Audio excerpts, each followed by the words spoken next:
મિત્રો, શું તમે વિશ્વાસ કરશો? આ જોઈને જ મન મોહી લે એવા ગુલાબી બન્સ મેંદા વગર એકદમ હેલ્ધી સ્ટફિંગ ભરીને બનાવ્યા છે. એકવાર બનાવશો ને તો બાળકો તો શું મોટા પણ તમારા ફેન થઈ જશે. એટલા ટેસ્ટી અને સ્પોન્જી બને છે. તો જય શ્રી કૃષ્ણ મિત્રો, હું છું કલ્પના. તો ગુલાબી બન બનાવવા માટે સૌથી પહેલાં મેં એક બીટ લઈ લીધું છે, એને છોનીને ધોઈ લીધું છે અને એને નાના નાના ટુકડામાં આપણે કટ કરી લઈશું. એક મિક્સર બાઉલ લઈશું, એમાં થોડું પાણી નાખીશું અને એને આપણે જ્યુસ બનાવવાનો છે કે એનો રસ કાઢવાનો છે. તો મિક્સરમાં બરાબર પીસી લઈશું. એકદમ ઝીણી ચાળણીમાં એનો બધો જ્યુસ નિતારી લેવાનો છે, સાઈડમાં રાખી દઈશું.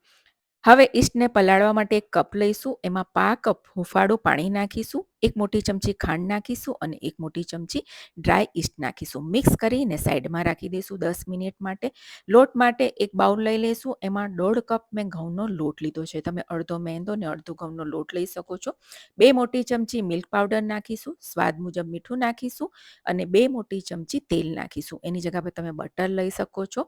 આપણું યીસ્ટ જુઓ પ્રૂફ થઈ ગયું છે, એને લઈ લઈશું અને સાથે જે આપણે બીટનો જ્યુસ કાઢ્યો છે એ પણ નાખીશું અને બધું થોડું થોડું મિક્સ કરીશું. જરૂર પડે તો તમે પાણીનો પણ ઉપયોગ કરી શકો છો અને એકદમ રોટલી કરતાં પણ ઢીલો લોટ બાંધવાનો છે. જુઓ લોટ આપણો બંધાઈ ગયો છે, તમે જોઈ શકો છો. હવે એને આપણે પ્લેટફોર્મ પર લઈ લઈશું અને એને લગભગ 7થી 8 મિનિટ માટે આપણે સરસ મસળી લેવાનું છે. લોટ તમારો થોડો ઢીલો હોવો જોઈએ અને મસળવું ખૂબ જ જરૂરી છે, તો તમારા બન એકદમ સોફ્ટ બનશે. તેલવાળા હાથ કરીને મસળીને સરસ આ રીતે મોટો બોલ બનાવી દેવાનો અને વાડકામાં પણ આપણે તેલ લગાવીને ઢાંકીને એને પોણો કલાક માટે ડબલ થવા માટે રાખી દઈશું. હવે એક પેન મૂકીશું, એમાં અડધી ચમચી બટર નાખીશું. 5થી 6 લસણને ઝીણા સમારેલા નાખીશું, એને સાતડી લઈશું. સાથે એક મરચું મેં ઝીણું સમારી લીધું છે એ નાખીશું.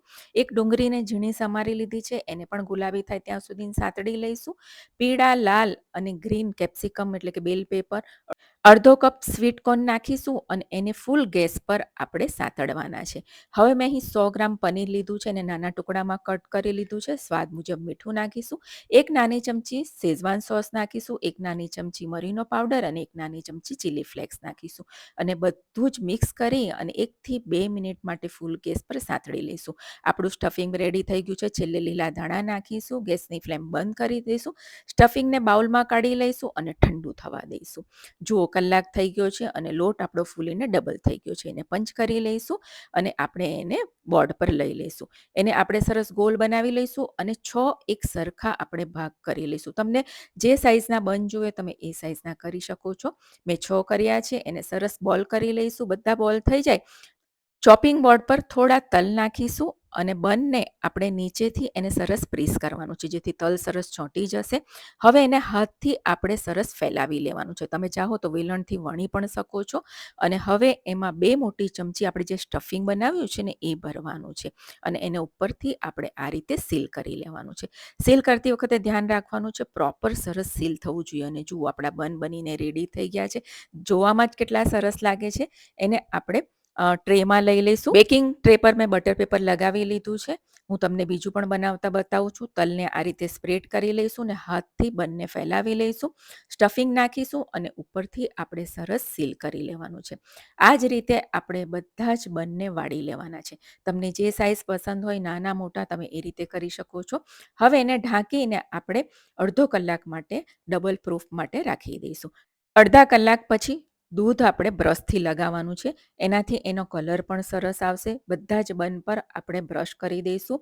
પ્રીહીટ ઓવનમાં 170 ડિગ્રી પર આપણે 15 મિનિટ માટે એને બેક કરવાના છે. તમે ચાહો તો કઢાઈમાં પણ કરી શકો છો. જુઓ મિત્રો, 15 મિનિટ પછી આપણા બન સરસ બેક થઈ ગયા છે. એને કાઢી લઈશું. ફરીથી બ્રશથી બધા જ બન પર આપણે બટર લગાવવાના છે, જેથી એકદમ સોફ્ટ થઈ જાય અને બટર લગાવ્યા બાદ એને ફરીથી આપણે કપડાથી ઢાંકીને કમ્પ્લીટલી ઠંડા થવા દઈશું. જુઓ મિત્રો, બન એકદમ ઠંડા થઈ ગયા છે અને હું તમને બતાવું છું. જુઓ, જોઈને જ ખાવાનું મન થઈ જાય. બાળકોને તો તમે આપશો ને તો એ લોકો હોશે હોશે ખાશે. અને જુઓ કેટલા સોફ્ટ બન્યા છે. હું તમને કટ કરીને પણ બતાવું છું. મેં બંને સર્વ કરી લીધા છે અને જુઓ એકદમ સ્ટફિંગથી ભરેલા અને એકદમ સોફ્ટ અને જાળીદાર બન્યા છે. તમે બાળકોને ટિફિનમાં આપી શકો છો, ડિનર, લંચમાં, અથવા તમે બહાર ક્યાંક જવાના હોય તો આ ફૂલ મીલની ગરજ સારે છે. તો ચોક્કસથી ટ્રાય કરજો.